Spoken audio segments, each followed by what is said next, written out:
Hello les amis, Tim Siwin, bonsoir, bienvenue sur Maroc Atlantis. Bienvenue pour ce petit modeste vidéo, justement. Pas encore de live pour le moment, mais je voulais parler avec vous sur quelques sujets qui sont importants. Déjà, premièrement, je voulais dire pour les Français, pour les Européens, euh, notamment catholiques, ou pas, mais en tout cas qui sont dans la tradition française et qui essayent euh, de la défendre tant bien que mal, malgré toute l'actualité que nous avons, tout ce qui se passe en ce moment, qui est bien sûr évidemment tragique et compliqué pour chacun. Ça, c'est une réalité. Beaucoup se battent aussi pour essayer de donner un sens à leur vie, de retrouver de la dignité, enfin voilà quoi, un attachement à la nation qui les déchire. Donc voilà, face à la mondialisation, ils sont tentés, selon leur pente naturelle, d'aller vers le clash avec le maghrébin. Je voudrais leur dire vraiment à tous ces Français-là que vraiment, vous ne devez pas tomber dans ce travers. Vous devez vraiment vous questionner et savoir ce qu'est véritablement votre problème, l'identifier et identifier l'ennemi potentiel, c'est-à-dire celui qui veut vraiment la destruction de l'Europe, celui qui veut vraiment votre destruction en tant que civilisation. Hein, je parle pas juste l'individu, hein, même si, bien sûr, toute destruction de civilisation passe aussi par l'individu. Je crois pertinemment que vous êtes dans l'erreur. Je crois que vous devez vous remettre en question, notamment sur la question maghrébine, car à défaut, je pense que vous pouvez regarder par exemple l'islamisme tel qu'il est aujourd'hui, tel qu'il est rampant et dangereux. Il faut le voir comme quelque chose comme un fait asiatique, encore plus qu'oriental, hein, un fait asiatique. C'est vraiment aujourd'hui, si on doit situer le noyau, comment dire, le centre de gravité islamique ou islamiste, enfin, quand vous voulez appeler ça comme vous voulez, c'est vraiment l'Asie. Donc l'Indonésie, la Malaisie, mais surtout et surtout le Pakistan. Et bien sûr, oui, évidemment, les pays arabes, l'Arabie Saoudite, etc., et les pays du Golfe. Mais ça, vous le saviez déjà. Maintenant, ce que je voulais vous dire, c'est que le Maghreb, dans tout cela, ce n'est pas le même islam, ce n'est pas la même civilisation. Alors c'est vrai que pour beaucoup de néophytes, pour beaucoup de maghrébins occidentaux, hein, parce qu'il faut le rappeler, maghrébin signifie occidentaux, occidental en langue arabe. Pour beaucoup d'occidentaux, c'est quelque chose qui est assez étonnant. Donc souvent, on entend la phrase à chaque fois, il n'y a qu'un seul islam, etc. Alors c'est faux. Historiquement, il y a un islam qu'on pourrait appeler Qurayshite, donc arabe, hein, vraiment tribaliste arabe, qui est l'islam orthodoxal, hein, enfin l'orthodoxie islamique, qui est principalement axé sur les Arabes, qui est foncièrement fasciste, qui est, enfin voilà, tout ce qu'on voit aujourd'hui avec Daesh, bah, c'est exactement le même état d'esprit, c'est même pire que ça, parce que Daesh aujourd'hui a fait une avancée un petit peu à la abbasside, hein, c'est un peu l'islam des convertis, entre guillemets, hein, je dis pas que c'est vraiment ça, mais ça se rapproche plus d'un mouvement de la civilisation des abbassides que de la civilisation comment dirais-je, arabe d'origine avec les Umayyads, avec toutes les noblesses arabes ultra fascistes, ultra xénophobes, etc. Là, l'islam que nous avons, nous, au Maghreb, est un islam évidemment beaucoup inspiré de la religion libyque, donc de nos ancêtres. Donc c'est un syncrétisme entre croyances berbères et croyances, donc entre croyances libyques et croyances islamiques. Donc c'est vraiment un mélange des deux, un mélange des genres, ce qui a donné l'islam actuel que nous avons au Maghreb. Bien sûr, il y a les mouvements khaledjites, ibadites, etc. Donc il y a beaucoup de sous-mouvements, mais globalement, si on analyse l'islam maghrébin, c'est un islam beaucoup basé sur la philosophie, c'est-à-dire on n'est pas dans le paraître, on est vraiment dans la leçon de sagesse, la leçon de vie, c'est-à-dire s'élever spirituellement et non pas juste voilà, additionner les faits d'impression exotérique, les piétés d'extérieur, les bigoteries, et tout ce qui peut essayer de, tout ce qui est fait pour impressionner les gens, hein, donc les voiles, les turbans, etc. Enfin, toute l'attirail entre guillemets musulman, enfin pour donner cette image-là d'être pieux, etc. Ça, vraiment, je vous le dis, c'est ce qu'on nous a, comment dirais-je, c'est ce qui est à l'inverse de l'islam.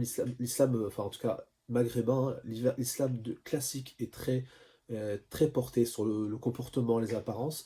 L'islam maghrébin, lui, non, est plus sur la profondeur. C'est plus ésotérique, c'est plus intérieur, c'est plus une pratique cachée. Donc c'est quelqu'un qui est par exemple très pieux, très croyant ou très actif sur son développement, sur son rapprochement avec le divin. Enfin, en tout cas, voilà, c'est vrai que chacun sa notion du divin, mais en tous les cas, voilà, le divin, globalement, se fait dans une approche privée, c'est-à-dire pas dans le sens laïque, hein, je dis dans le sens privé, c'est-à-dire que c'est une démarche qui se fait intérieurement et non pas à travers du militantisme politique comme on le voit aujourd'hui avec les islamo-marxistes et tous ces groupes-là. Maintenant, je voulais juste vous dire que cet islam maghrébin, il est quasiment mort. Il est quasiment mort Pourquoi? Parce que depuis la décolonisation, comme beaucoup d'entre vous le savent, euh, on a eu justement, avec la France, avec toutes les guerres qu'il y a eu, le massacre de toute cette philosophie euh, is- euh, islamo-berbère. On a eu toute la destruction de nos temples, de nos sages, de nos zaouïas, enfin tout, hein. Vraiment, il y a eu un véritable carnage. Et on nous a mis à la place un nouvel islam, venu d'Égypte, des frères musulmans, puis petit à petit les mouvements wahhabites, l'Arabie saoudite il met son grain de sel, etc., etc. Donc à la base, on avait certains, notamment chez nous, chez les Schleurs, on a eu beaucoup de chiites, hein. Ça a été beaucoup le chiisme qui à un moment donné a été très prépondérant. On a eu avant cela un islam berbère, donc un islam euh, à mi-chemin entre croyances locales et croyances venues d'Arabie. Maintenant, on a un islam qui est totalement assujetti au monde arabe. C'est-à-dire que pour être musulman, il faudrait s'habiller comme un saoudien, penser comme un saoudien, vivre avec des règles terribles. C'est-à-dire vraiment, on vous casse les pieds, vous rentrez chez vous, il faut rentrer avec le pied droit, pas le pied gauche, etc. Enfin, des règles à se tirer une balle, clairement, hein. Donc, moi, je vous dis, voilà, ça, c'est l'islam venu d'Orient qui avait échoué, effectivement, pendant les premières conquêtes de l'islam. D'ailleurs, les Arabes ont été chassés du Maghreb en 738, enfin, 739 plutôt. Donc, voilà. Et très peu après la bataille de Poitiers, d'ailleurs, qui est c'est la suite logique, hein, finalement. Donc voilà, il y a pas de souci à ce niveau-là, hein. C'est pas ça le problème, c'est pas arabe contre berbère ou des choses comme ça. C'est juste berbère contre berbère, comment dire, berbère intègre contre berbère, comment dire, déterminé à rétablir un islam orthodoxe. Voilà. C'est-à-dire qu'on a entre nous une difficulté aujourd'hui qui fait que nous sommes dans une guerre entre certains maghrébins occidentaux qui vont essayer justement de préserver leurs traditions, qui vont être intègres aux leurs, à leur pays, à leur terre, à leurs ancêtres. Et de l'autre côté, on va avoir des maghrébins qui vont vraiment tout faire pour clairement dégager nos traditions, quitte à tout sacrifier pour que notre pays, pour que nos peuples, que tous les peuples occidentaux, donc maghrébins, deviennent les sous-fifres de l'Arabie Saoudite, donc qu'on devienne un porte-avions de l'Arabie, donc oui, et du Qatar. Donc comprenez-le bien, c'est quelque chose qui est en train de se mettre en place. C'est bien pour cela que depuis la décolonisation, pardon, c'est pour ça que depuis ce moment-là, nous sommes dans un péril terrible. C'est-à-dire qu'aujourd'hui, l'islam n'est plus un bienfait, comme je disais tout à l'heure, avec cet islam intérieur qui pousse au développement. Non, c'est fini. Maintenant, nous sommes face à deux solutions. Soit nous devenons athées, soit nous devenons euh, des wahhabites, quoi, des islamistes salafistes, etc. Donc, il faut comprendre maintenant, nous sommes face à deux choix. Et dans ces deux choix, c'est clair, hein. Moi, je vous le dis clairement, il n'y a pas de. il n'y a pas de choix à faire. C'est entre la peste et le choléra, il y a pas de choix à faire. Le seul choix que nous, les Maghrébins, nous avons aujourd'hui, c'est bien sûr de revenir à nos racines, de revenir à ce que nous avons toujours été, c'est-à-dire des Libyques, c'est-à-dire des gens qui sommes attachés aux croyances naturelles, aux croyances de leurs ancêtres, qui sont les croyances les plus fiables et les plus sérieuses, comparées bien sûr aux croyances adamiques d'une humanité autour d'un seul ancêtre juif commun, etc. Non, ça c'est vraiment aussi insultant que de faire croire aux gens que le Père Noël existe, hein. Donc voilà, donc moi je vous le dis clairement, nos croyances, elles sont solides, elles sont là depuis des millénaires, elles ont influencé toutes les civilisations dans le monde, elles ont inspiré toutes les religions que nous voyons, comme l'hindouisme, le bouddhisme, le chamanisme, les religions égyptiennes, etc. Donc, nous n'avons pas à rougir de quoi que ce soit, d'accord? Nous sommes plus qu'entrés dans l'histoire, nous sommes l'histoire, d'accord? Donc, à partir de là, ce qu'il faut, c'est continuer dans ce chemin.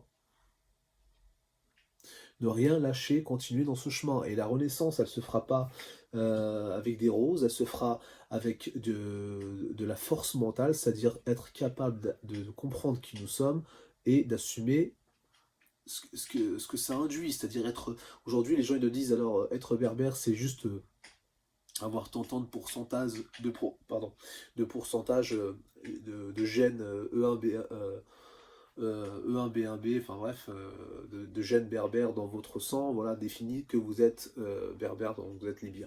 Ça, c'est voilà, c'est la définition moderne de ceux qui se sont, comme je vous l'ai dit tout à l'heure, ont choisi entre soit l'athéisme, soit l'islamisme.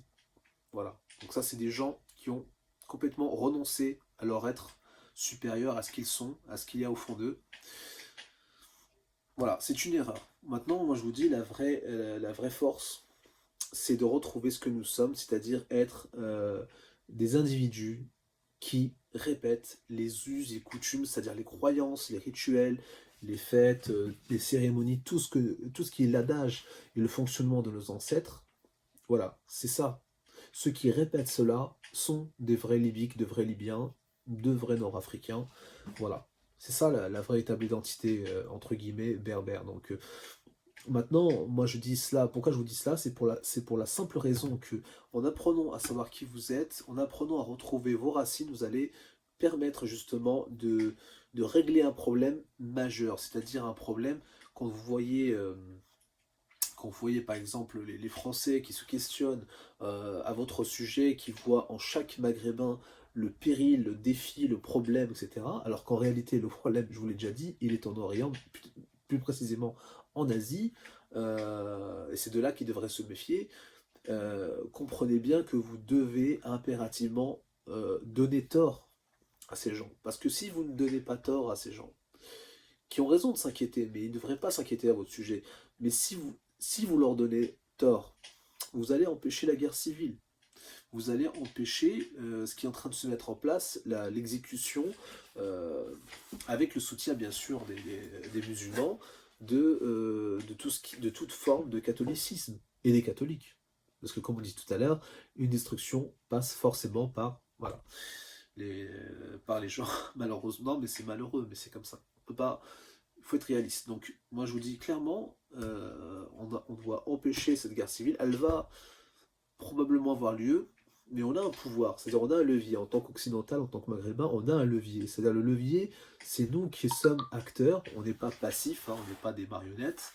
On sait très bien, d'ailleurs tout le monde maintenant, de plus en plus de maghrébins le constate, c'est que on nous manipule. Alors Zemmour, tout ça, enfin, il y en a plein. Ils nous manipulent pour que nous soyons justement dans la haine du français, dans la haine de tout ce qui représente la France.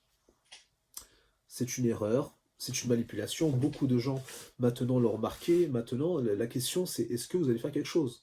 Est-ce que vous allez donner raison à ces gens ou est-ce que vous allez leur répondre en leur montrant que les Maghrébins, c'est pas ça? Les Maghrébins, c'est des gens civilisés, bien plus que même civilisés. Faut comprendre que le Maghreb, c'est comme des pays, c'est comme des peuples qui font des lois pour interdire de toucher aux femmes pendant les guerres. Moi, je connais pas de pays à ma connaissance qui fait ça, hein. C'est quand même des rares pays au monde où le don, c'est-à-dire la charité, se fait de manière organisée sans passer par des organisations de charité, sans passer par le don, c'est-à-dire humiliant la bonne vieille tradition adamique où on donne au mendiant et le mendiant reçoit et puis il est heureux, il remercie son maître, ah merci de m'avoir nourri. Ça, c'est vraiment une tradition qui n'existe pas. Chez nous, nous avons des traditions magnifiques. D'ailleurs, nous allons en parler dans le livre que je prépare sur la question de la religion berbère. Je vais en parler parce que c'est un truc qui n'existe pas encore dans les livres, donc faut que j'ai mis ça par écrit, donc faut que vous le sachiez.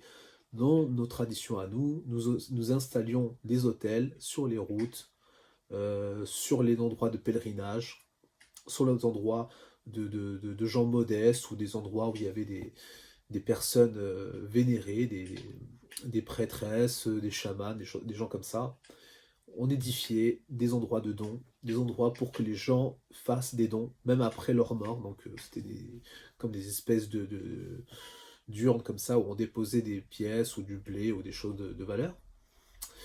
Voilà, il y avait des choses, il y avait plein de choses comme ça, hein. Donc vraiment, je sais pas, vous connaissez vous un pays où vous avez des distributeurs comme ça pour le voyageur, pour le mendiant, les sites comme ça, gratuitement, de l'eau des fois, des dates, des choses comme ça, des fruits secs, des figues sèches, des choses, je sais pas. C'est quelque chose qu'il n'y a pas dans ce qu'on appelle aujourd'hui civilisation. Pourtant, ce que beaucoup considèrent aujourd'hui comme étant des peuples en développement ou sous-développés, je sais pas, que sais-je, donc ces Maghrébins, pourtant c'est bien eux, hein, on parle bien de nous, hein, des Occidentaux. Maintenant, le problème, c'est qu'il y a plusieurs peuples occidentaux, c'est vrai, occidentaux, pardon, mais il faut pas oublier que ces mêmes Maghrébins, aujourd'hui, ils ont oublié ce qui faisait leur grandeur, ce qui faisait leur identité propre. Ils se sont beaucoup éloignés de leur tradition et aujourd'hui se prennent pour ce qu'ils ne sont pas, c'est-à-dire des orientaux, des arabes, même si ces traditions sont derrière nous, même si elles sont en voie de disparition et que dans beaucoup d'endroits maintenant on retrouve plus les coutumes arabes, des références à l'Orient constamment, etc.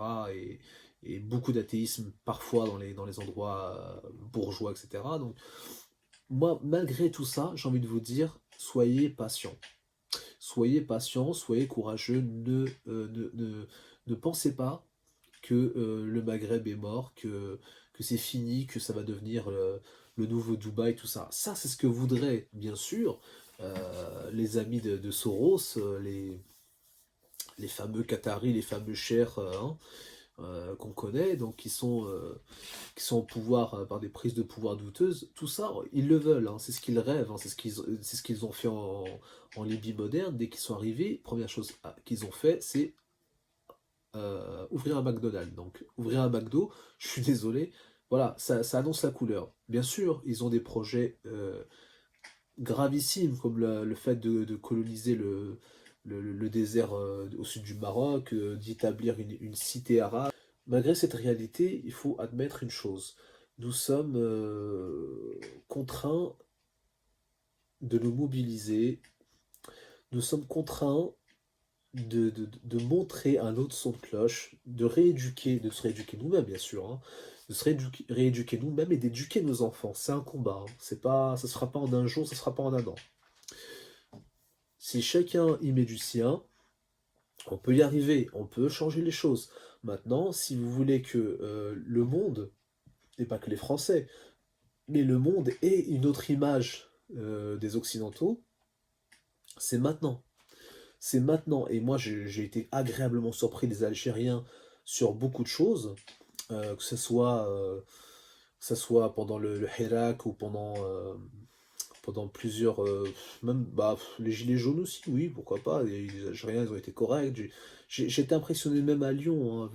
Alors, les médias, on n'arrête pas d'en rajouter, d'attiser le feu en disant oui, les Maghrébins à Lyon. Franchement, moi j'ai vu les gens qui étaient là-bas, ils sont tout à fait civilisé et correct, soyons clairs. Donc, moi, je vous dis une chose, les Maghrébins, ils doivent montrer un autre son de cloche. Ils ont de quoi être fiers, et les Algériens, en, en particulier, vraiment, nous honorent pour leur civisme, pour leur retenue, pour leur savoir, leur sagesse, tout simplement. Là, moi, j'ai toujours pensé que, justement, alors avec l'image qu'on nous dépeint des Algériens, tout ça, euh, nous étions dans une situation, hein, je parle de nous les Occidentaux, les Maghrébins hein, en général, où finalement il n'y avait plus que le Maroc, peut-être la Tunisie pour, entre guillemets, rétablir l'ordre des choses, défier l'arabisation, défier l'islamisation. Mais c'est pas le cas, hein. C'est vraiment pas le cas. Il y a beaucoup de gens bien en Tunisie, au Maroc, en Algérie. Et en Algérie, particulièrement, les gens ont montré qu'ils étaient capables de gérer un mouvement, de gérer les choses sans en arriver à de l'anarchie. Ça, c'est quelque chose qui est fondamental. Donc, ils ont réussi, moi, pour moi, ils ont réussi leur baptême du feu. Donc, maintenant, il faut qu'ils soient capables d'aller plus loin et de se construire vraiment une autre orientation civilisationnelle, c'est-à-dire ne plus suivre le modèle mondialiste, revenir à quelque chose de plus traditionnel, de plus tribal, voilà, parce que nos tribus, nos paysans, les gens qui construisent nos terres, qui construisent euh, toutes les infrastructures agraires, etc., qui font vraiment en sorte que nos pays soient debout et que la situation soit stable et avance, tout cela, ce sont des héros et on doit les soutenir et les considérer. Voilà, donc franchement, cette Algérie-là que je vois moi pour demain, ce serait une Algérie agraire, comme le Maroc, voilà, qui prend un chemin agricole aussi, comme le Maroc, mais avec bien sûr pas forcément les dérives de la surindustrialisation de l'agriculture, hein. Ça, par contre, je suis pas pour, hein, je le dis clairement.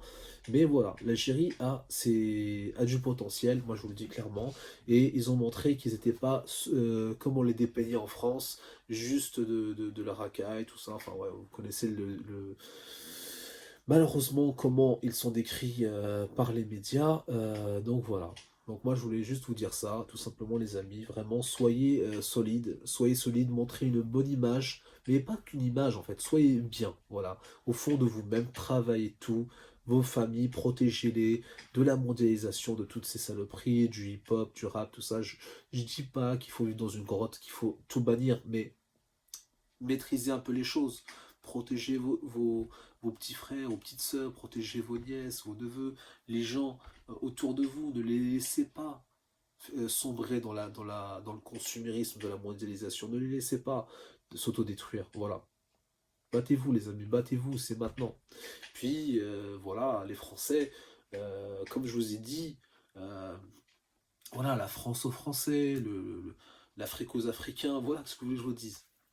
Il faut les respecter. Il faut les respecter. Ils sont chez eux, que nous soyons nés ou pas chez eux, ne nous empêche, ne nous déroge pas à la règle. Nous devons être respectueux, toujours. Toujours, quand vous allez chez quelqu'un, que ce soit une personne dans son foyer ou quand vous allez chez des gens, un peuple dans son pays, toujours être respectueux des règles, du fonctionnement. Voilà, voilà les Maghrébins, soyez ce que vous avez toujours été, de grands chevaliers mauresques. C'est vous, ça. Ça, c'est vous. L'esprit chevaleresque, le civisme, la courtoisie, l'élégance, tout ça, c'est vous. Le savoir-faire, la rigueur, la sévérité dans l'ouvrage, ça, c'est vous. Ça, c'est les Maghrébins, ça, c'est les morts. Mais pas ce que je vois aujourd'hui, quand je vois les gens qui sont là à des coups de traître, des saltimbanques, des gens qui parlent mal. Non.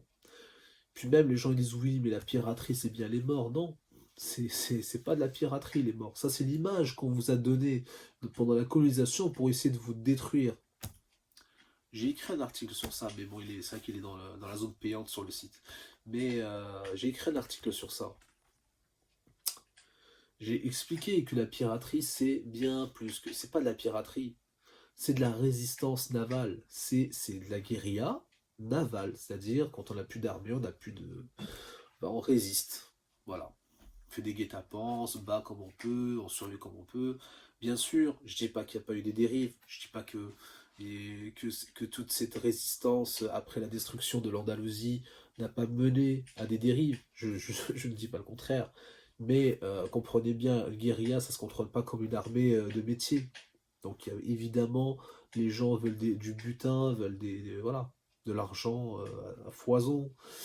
Et bien sûr, l'esclavage, vous allez me dire, c'est horrible, mais il faut bien comprendre une différence entre ce qu'est l'esclavage au moment, euh, c'est-à-dire sous les morts, et l'esclavage sous les Arabes et les Ottomans. C'est pas la même chose. Pendant que nous étions dans le respect des individus, c'est-à-dire dans le respect, la dignité, je veux dire, hein, la dignité, c'est-à-dire que les gens gardaient leur intégrité, en Orient, on les émasculait pour en faire des eunuques. Pendant que les esclaves à Alger étaient traités comme peut-être des citoyens de seconde zone, certes, mais en tout cas comme des êtres humains. Ils n'étaient pas assassinés à tout va, ils faisaient partie de la cité, de tout le monde, voilà, ils vivaient leur vie. Bah, pendant ce temps-là, en Arabie, les esclaves, ils étaient mais à peine humains, et je pèse mes mots. Donc il faut bien comprendre une chose, il faut faire la différence entre les esclavages, parce que de toute façon, quoi qu'on dise, l'esclavage, c'est vraiment une chose abominable, on est d'accord. Mais il faut bien faire la différence entre l'esclavage des morts qui est civilisateur, qui est pour justement porter les gens vers plus d'ordre et finalement s'intégrer, parce qu'il ne faut pas oublier que tous ces esclaves, qu'ils soient blancs ou noirs, qu'ils étaient au Maghreb, aujourd'hui font partie de la population. On les a pas massacrés, on les a pas torturés, on les a pas. Ils font partie des gens et aujourd'hui ils réclament des droits comme tout le monde, ils vivent comme tout le monde, ils ont un patronyme, ils ont leurs biens, ils vivent leur vie. Bien sûr, c'est la France qui a abolit l'esclavage. Je ne dis pas le contraire, mais je dis juste que à chaque fois dépeindre les morts comme si c'était de vulgaires bédouins, etc., c'est pas vrai. Ce n'est pas vrai, je vous assure. Les gens témoignent d'ailleurs, tout le monde le sait. Même aujourd'hui, quand les gens vont travailler en Arabie Saoudite, au Liban ou au Qatar ou dans ces pays-là, ils ont reviennent traumatisés, traités comme des sous-humains. Voilà, c'est clair. Maintenant, les gens qui travaillent dans les familles maghrébines, tout ça, demandez-leur comment ils sont traités. Ils sont traités comme des membres de la famille. Alors vous me direz, c'est pas de l'esclavage, c'est des gens qui sont salariés, oui, certes, mais le salariat actuel a juste remplacé l'esclavage d'antan. Autrefois, c'était pas légal, c'était des gens qui étaient vendus sur les marchés, qui étaient abandonnés, tout ça. Mais aujourd'hui, c'est des gens qui sont, voilà, qui sont gérés par des organismes, des intérims, tout ça. Mais ce sont quand même, c'est une main-d'œuvre. Voilà, c'est des gens qui sont une main-d'œuvre, tout simplement. Aujourd'hui, ils sont payés, etc. Parce qu'évidemment, il y a un progrès économique, un progrès entre guillemets. Donc, voilà, il y a un progrès technique, donc on n'a plus tellement besoin d'eux, ni de les oppresser, ni ceci, ni cela. Mais il ne faut pas oublier une chose, c'est que c'est la suite, hein, le salariat, et bien sûr, enfin, tel que certains le conçoivent, c'est la suite de l'esclavage, hein. Donc, moi, je vous dis juste, observez les deux phénomènes, comment on traite un ouvrier ou une bonne, ou une, je sais pas, ou un jardinier, enfin voilà, des gens qui travaillent dans les maisons, donc les aides à la personne, tout ça, vous renseignez un peu sur comment ça se passe en Arabie Saoudite, au Liban, vous comparez avec le Maroc, vous allez voir. Enfin, le Maroc, le Chéri, Tunisie, tout ça, vous allez voir, la différence est clairement frappante. Parce que pourquoi? Nous, on déshumanise personne. Voilà, nous, on déshumanise pas les gens, on déshumanise pas les peuples.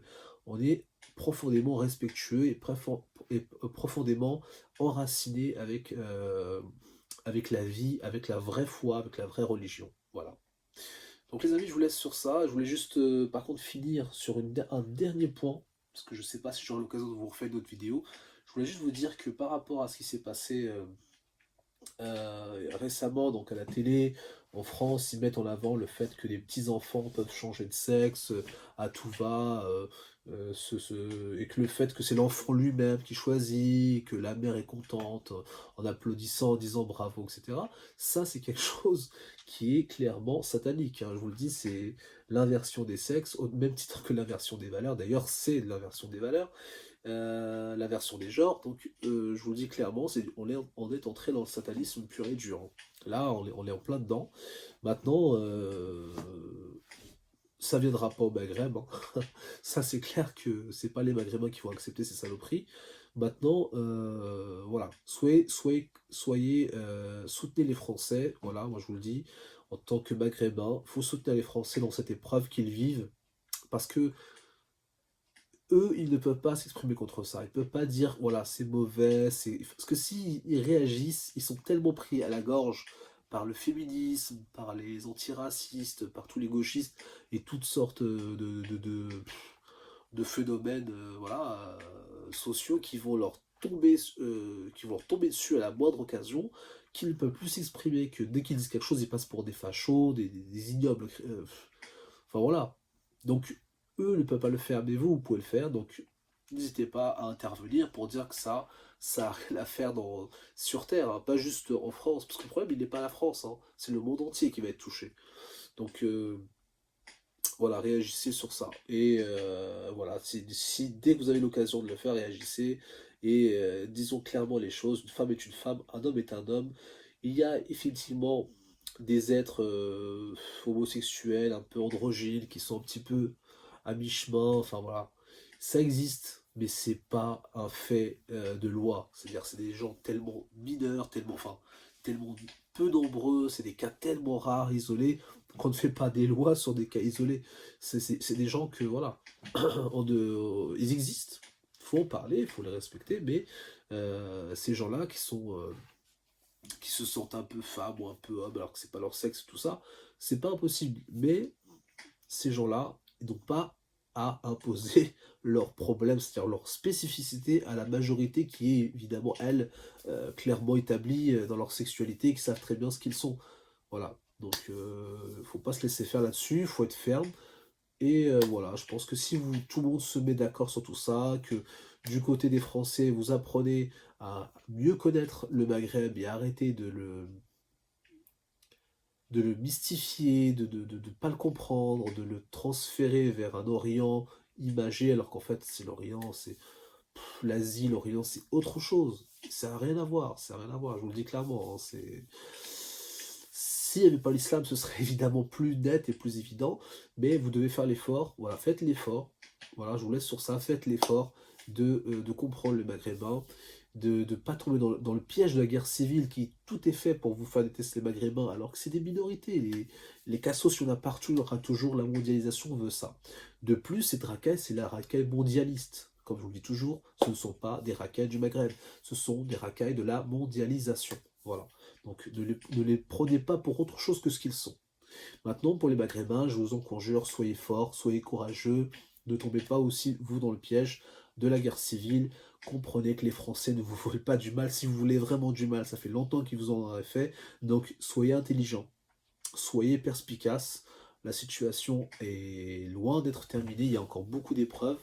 Mais voilà, commencez déjà par être respectueux de vos voisins, des Français autour de vous. Vous l'avez toujours été, mais continuez et voilà, enfoncez le clou. Prenez soin de vous, à très bientôt les amis. Ciao, ciao, salut à tous.